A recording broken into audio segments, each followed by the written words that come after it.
Troisième technique, merci beaucoup Bernard. Troisième technique, et justement, on va un peu regarder, ben tiens, ça ressemble aux deux précédentes, mais les mots sont déjà un peu différents. Ici, on va avoir toujours des projets, même principe, mais on va travailler plutôt sur une matrice valeur business effort, avec toujours un peu le même problème. Alors, on a l'estimation de la valeur, mais toujours cette même question. Qu'est-ce que ça veut dire essentiel? Qu'est-ce que ça veut dire intéressant? Qu'est-ce que ça veut dire peu d'intérêt? Toujours cette même question de tant qu'on ne quantifie pas, en fait, on est quand même un peu dans le flou.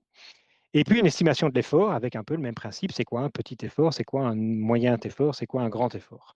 Donc jusque-là, on n'est toujours pas dans des techniques quantitatives, mais on a ce genre de matrice un peu différente et c'est intéressant de voir que c'est comme ça qu'on fait du risk management souvent en disant, bah, tiens, ça c'est très peu probable, moyennement probable, très probable qu'un problème arrive. Et puis en risk management, on va avoir l'impact. Si ça arrive, ça va être très grave, moyennement grave, un petit peu grave. Et donc dans ces techniques de matrice, souvent on met un peu des scores. Et donc c'est le début de la quantification, c'est de la pseudo-quantification.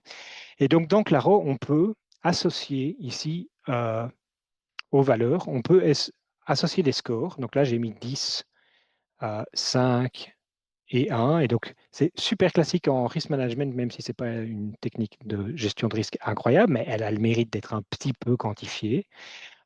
Et puis, grâce à ces scores, on peut calculer, donc je l'ai mis ici, on peut demander à Claro avec une petite formule. Alors, j'ai mis une formule qui fait la somme des points de la valeur business moins la somme des points de l'effort. Alors, la formule, elle ne veut rien dire. C'est un peu ce qu'on va lui reprocher si on est scientifique.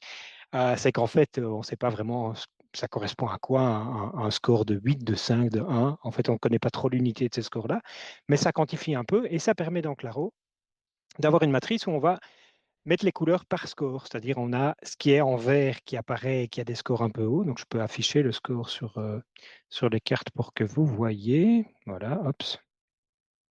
On va avoir des scores un peu hauts ici. En orange, dans le milieu de cette matrice, on va avoir des scores moyens et puis on va avoir des scores bas, voire carrément négatifs, pour des choses qui demandent peu d'intérêt alors qu'elles demandent un grand effort. Donc tout ça, on peut critiquer les scores, et il y a beaucoup de gens dans le monde scientifique qui critiquent ce genre de méthode parce que le score n'a pas d'unité, n'a pas de sémantique claire, mais ça a le mérite d'être facile à mettre en place et intuitif pour les gens, de dire ben, on va évidemment travailler sur ce qui a, soit ce qui a beaucoup d'importance même avec un peu d'effort, soit justement ce qui est très important et qui ne demande pas d'effort, et on a ces couleurs qui nous disent quelque chose. Si je reviens à cette question de ce qui se passe en aval, ben là aussi, on va faire. Alors ça, c'est un exemple. On va faire l'équivalent d'un Kanban. Ici, je l'ai mis à matrice en deux dimensions, dans lequel on revoit cette notion idéation à démarrer qui ne changerait en fait, parce qu'on pourrait très bien cacher l'idéation, toujours le même principe que ce que j'ai expliqué dans la technique précédente, Moscow. Et on va afficher la couleur et ou le score ici pour montrer aux gens, ben oui, ben, travaillez évidemment d'abord sur ce qui est plutôt vert, mais en fonction de votre temps, en fonction de l'effort qui est demandé, ben, peut-être qu'on va quand même favoriser ceci.